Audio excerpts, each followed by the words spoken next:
हम भी आपसे एक विश्लेषण शेयर करना चाहते हैं, क्योंकि अब 19 अप्रैल को पहले चरण की वोटिंग शुरू होने वाली है। अभी तक चुनावों का क्या आकलन है? आप भी बाहर जाते होंगे, तो आजकल मैं भी जब बाहर जाता हूं तो सभी लोग चुनावों की बात करते हैं और पूछते हैं क्या होने वाला है। सब यही जानना चाहते हैं।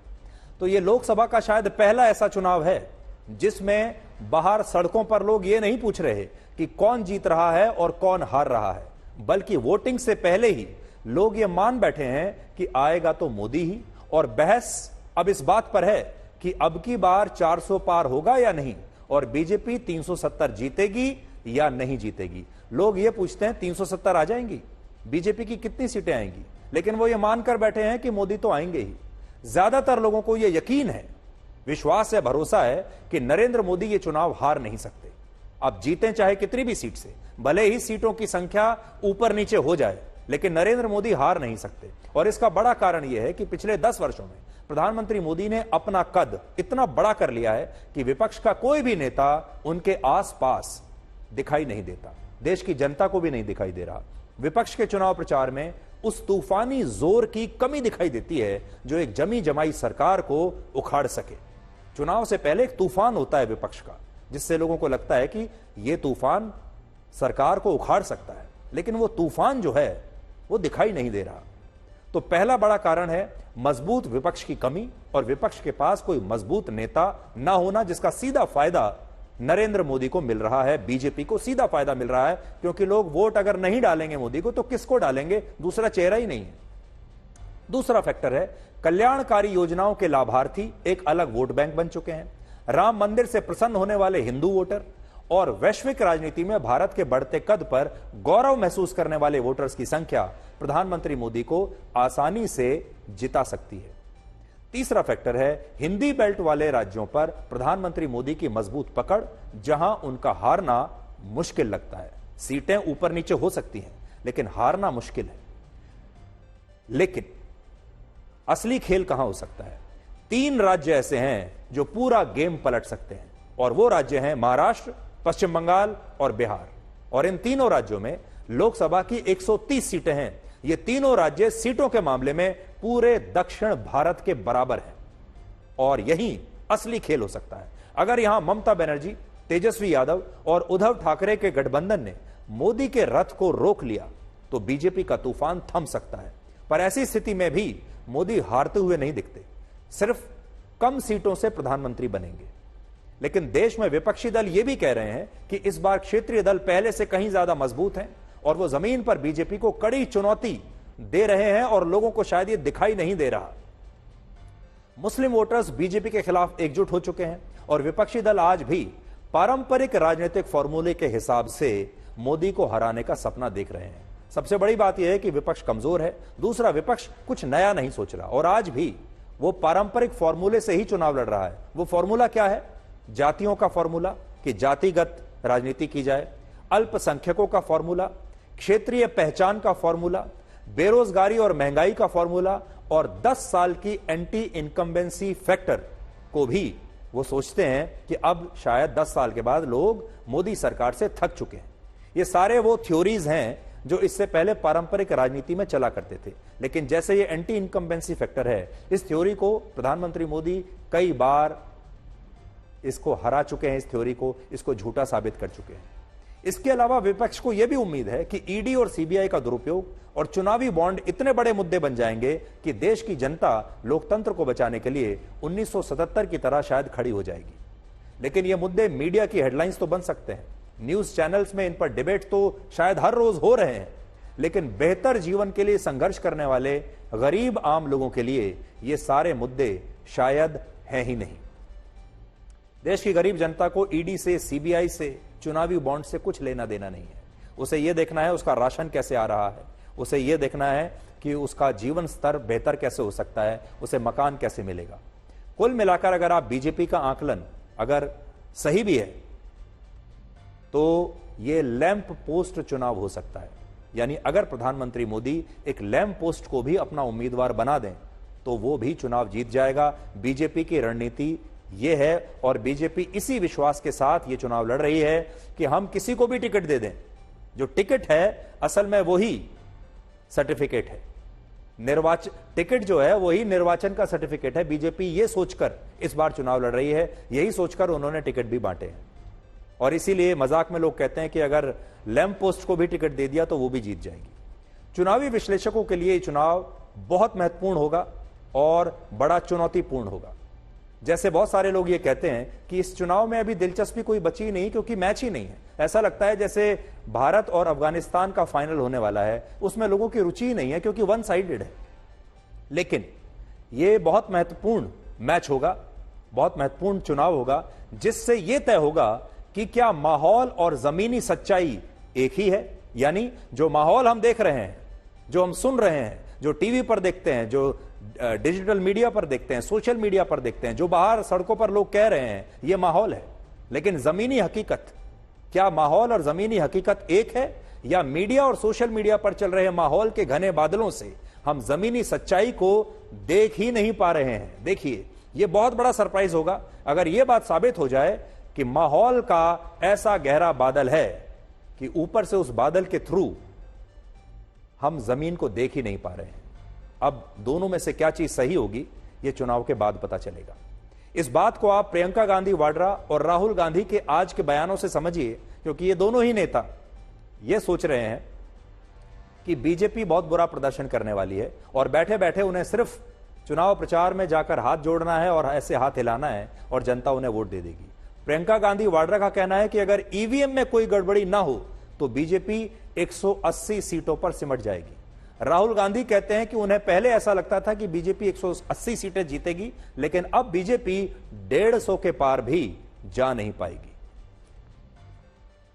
किस आधार पे कह रहे हैं कि ये 400 पार होंगे, यही जाने। वो कह रहे हैं 370। हाँ, या 370। अच्छा, या तो इन्होंने कुछ गड़बड़ पहले से कर रखी है कि इनको मालूम है कि हमें 400 मिलने वाले हैं, है कि नहीं? नहीं तो इस तरह ज्योतिषी की तरह कैसे कह सकते हैं कि क्या मिल रहा है। हम इतना कह सकते हैं कि अगर इस देश में आज के दिन ऐसा चुनाव हो जिसमें कोई गड़बड़ी नहीं हो, जिसमें ईवीएम में कोई गड़बड़ी नहीं है, तो मैं दावे के साथ कह सकती हूँ ये 180 से ज्यादा सीट नहीं ले सकते, उससे भी कम लेंगे। बीजेपी को मुझे लग रहा था 15-20 दिन पहले कि 180 से 180 तक जाएंगे, अब मुझे लग रहा है 150 तक जाएंगे।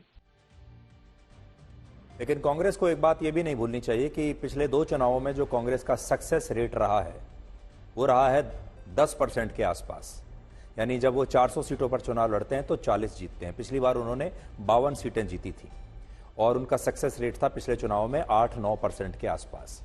उसके हिसाब से अगर हम देखें, अगर वही सक्सेस रेट रहता है, वैसी ही परफॉर्मेंस रहती है, तो इस बार कांग्रेस मान लीजिए 300 सीटें लड़ रही है और 10% सक्सेस रेट हम मान भी लें तो भी कांग्रेस की 30 सीटें आएंगी। इस हिसाब से बीजेपी कहती है 400 पार, इस हिसाब से कांग्रेस को की चुनौती होनी चाहिए 40 पार। यानी एक पार्टी कह रही है कि 400 पार और दूसरी पार्टी के लिए 40 पार पाना भी मुश्किल हो सकता है।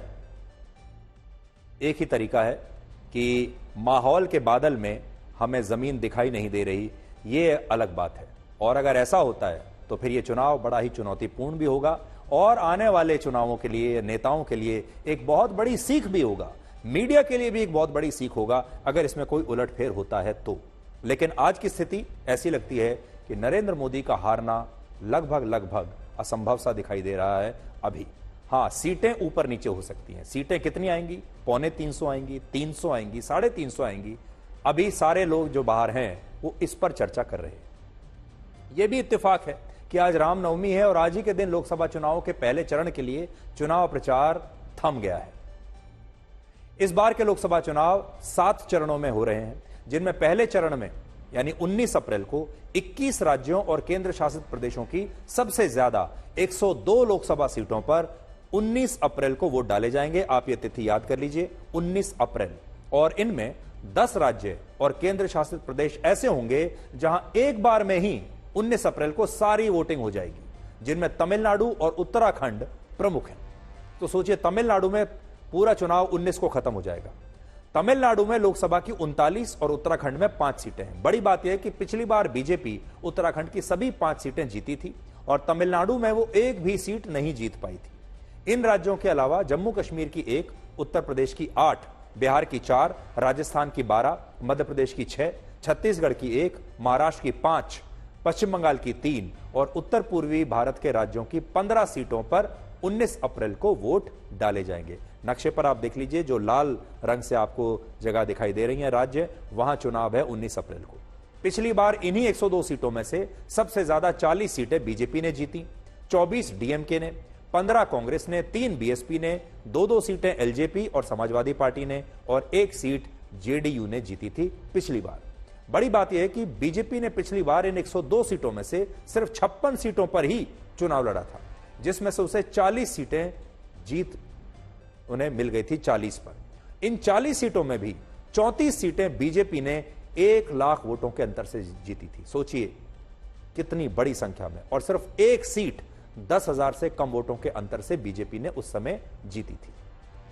जबकि कांग्रेस ने इन्हीं 102 सीटों में से पिछली बार 63 सीटों पर चुनाव लड़ा, जिसमें से 15 सीटें उसने जीती और इनमें भी 1 सीट उसने 2000 से कम वोटों के अंतर से जीती और 12 सीटें 1 लाख से ज्यादा वोटों के अंतर से कांग्रेस पार्टी ने भी जीती थी। लेकिन इस बार बड़ा बदलाव यह है कि बीजेपी अब इन 102 सीटों में से इस बार 86 सीटों पर चुनाव लड़ रही है, जबकि पिछली बार उसने 56 सीटों पर चुनाव लड़ा था। कांग्रेस इस बार 77 सीटों पर चुनाव लड़ रही है, जबकि पिछली बार 63 सीटों पर उसने चुनाव लड़ा था। 19 अप्रैल को जिन 102 सीटों पर वोटिंग होगी, उनमें से 38% सीटें अकेले तमिलनाडु में हैं और तमिलनाडु में 19 अप्रैल को एक साथ सभी 39 लोकसभा सीटों पर चुनाव हो जाएगा।